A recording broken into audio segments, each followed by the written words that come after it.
Pernah kepikiran nggak sih, gimana caranya sebuah kejadian, mungkin di ujung jalan sana, bisa dalam sekejap muncul di layar handphone kita jadi sebuah berita yang rapi dan lengkap?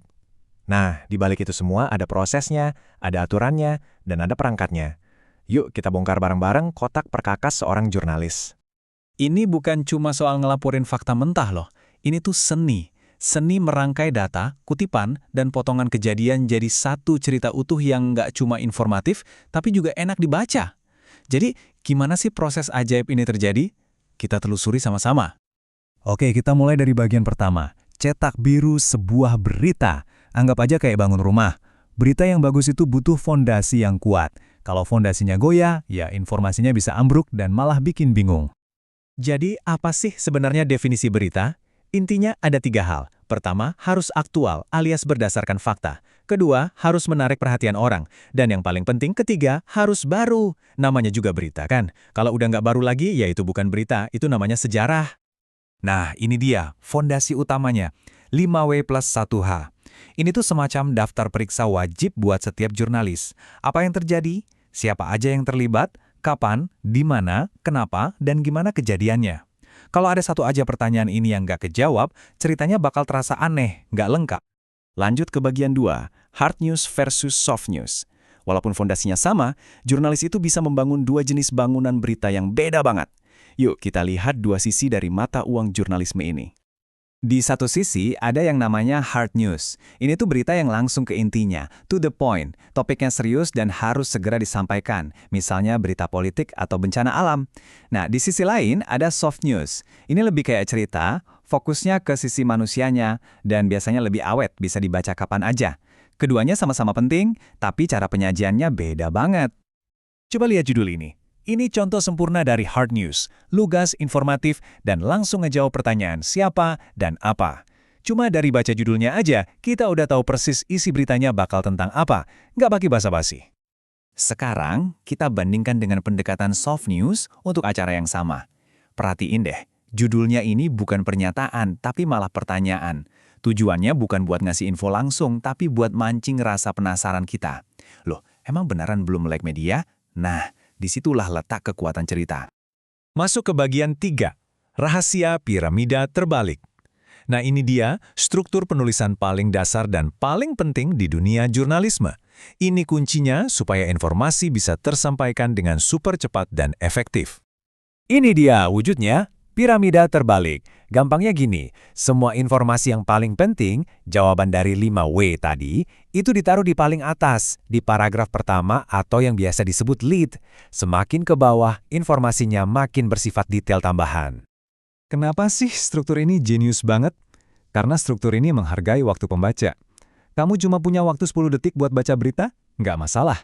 Cukup baca paragraf pertama, kamu udah dapet intinya.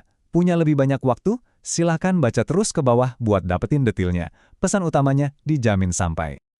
Oke, bagian 4, peran editor. Kalau tadi reporter itu kita sebut arsitek beritanya, nah, editor ini adalah mandornya, bagian quality control-nya.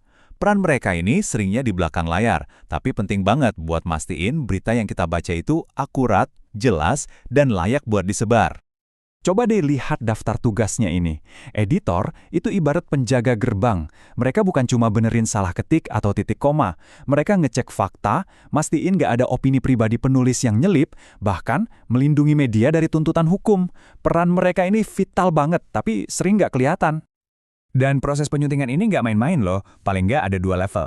Ada penyuntingan redaksional yang fokusnya ke bahasa, biar alurnya enak, jelas, dan gampang dibaca.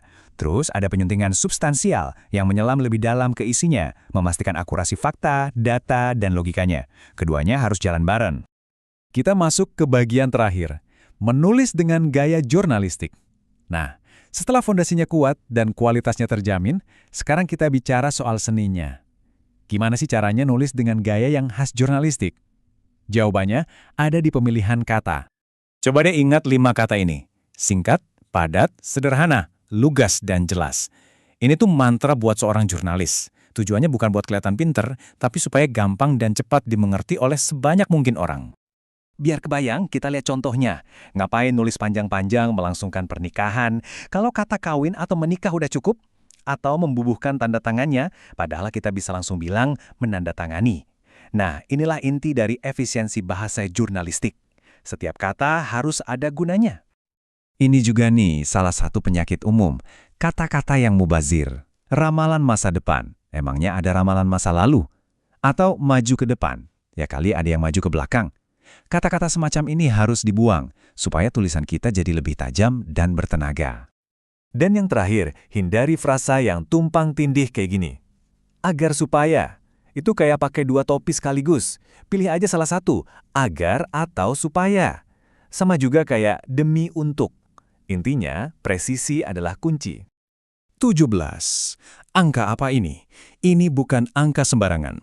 Dalam dunia jurnalisme, ada panduan tak tertulis bahwa kalimat yang idealnya di bawah 17 kata, itu terbukti jauh lebih mudah dipahami pembaca. Jadi, tujuannya adalah menjaga kalimat tetap ringkas, biar pesannya sampai dengan jernih.